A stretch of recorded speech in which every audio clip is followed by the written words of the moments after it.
ఇంకోటి phone tapping అంశం గురించి కూడా కేసీఆర్ స్పందించారు సార్. ఆయన ఏం చెప్తున్నారంటే, ఈ ట్యాపింగ్ అనే విషయాలు ఇదంతా పోలీస్ డిపార్ట్‌మెంట్‌కి, ఇంటెలిజెన్స్ డిపార్ట్‌మెంట్‌కి సంబంధించిందే తప్ప దీంతో సీఎంకి ఎట్లాంటి సంబంధం లేదు అంటున్నారు. నిజంగా సీఎంకి తెలియకుండా ఒక ప్రభుత్వంలో ట్యాపింగ్ జరిగే అవకాశం ఉంటుందా సార్? అంటే ఫోన్ ట్యాపింగు, ఇంటెలిజెన్స్ పని పోలీస్ పని ఉండదు. అది పొలిటికల్ డెసిషన్ ఉండాలి. హ్మ్.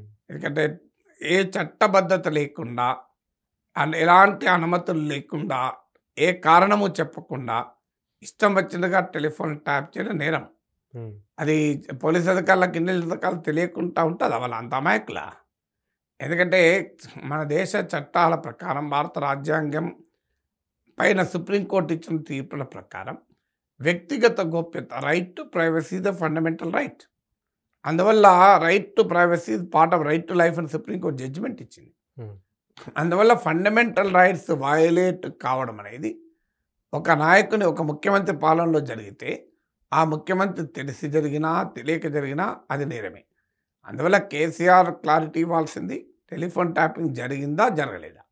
హ్మ్. సో అది నాకు తెలియదు, అది పోలీస్ డిపార్ట్మెంట్, ఇంటెలిజెన్స్ డిపార్ట్మెంట్ చేస్తారు అంటే, పోలీస్ డిపార్ట్మెంట్, ఇంటెలిజెన్స్ డిపార్ట్మెంట్లు ఫోన్లు ట్యాపింగ్ చేసుకుంటూ, బెదిరింపులు చేస్తూ, డబ్బులు వసూలు చేస్తే అది కూడా పాలనా వైఫల్యమే కదా. అంటే నేనేం చేస్తా, రాష్ట్రంలో దొంగలు పడుతున్నారు, దొంగతనాలు జరుగుతున్నాయి, అది పోలీసుల పని, నా పనా? కరెంటు పోతే నాకే సంబంధం, అది విద్యుత్ శాఖ పని, నా పనా? బడిలో పాఠాలు టీచర్లు చదువు చెప్పకపోతే, పిల్లలు ఫెయిల్ అవుతుంటే, రిజల్ట్ పడిపోతున్నా నాకేం పని? అది స్కూల్ ఎడ్యుకేషన్ డిపార్ట్మెంట్ చూసుకుంటుంది, నాకేం సంబంధం? పంటలు ఎండిపోతున్నా, పంటల గిట్టుబాటు ధర రాకపోతే నాకే సంబంధం? అది అగ్రికల్చర్ డిపార్ట్మెంట్ చూసుకుంటుంది. నీటిపారుదలలో ప్రాజెక్టులు సరిగా ఫంక్షన్ లేకపోతే నా పనా? అది ఇరిగేషన్ డిపార్ట్మెంట్ చూసుకుంటుంది, ముఖ్యమంత్రి అనొచ్చా? సో ముఖ్యమంత్రి అన్ని డిపార్ట్మెంట్లకు హెడ్ కదా. అందువల్ల పోలీసు, హోమ్ డిపార్ట్మెంట్కి కూడా ముఖ్యమంత్రి నా ముఖ్యమంత్రి కదా.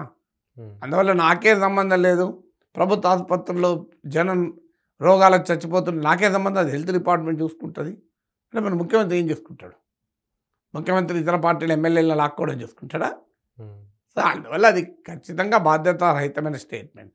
కేసీఆర్ పైన బాధ్యత ఉంటుంది, చెప్పాల్సింది ట్యాపింగ్ జరిగిందా లేదా, జరిగితే ఎవరి ప్రమేయంతో జరిగింది, ఎవరి ప్రోద్బలంతో జరిగింది, ఇది పొలిటికల్ బాస్ల ఇన్వాల్వ్మెంట్ ఉందా? సో ఇవన్నీ క్వశ్చన్స్ కదా, వీటికి ఆన్సర్ చెప్పకుండా ఎవేట్ చేయలేం కదా.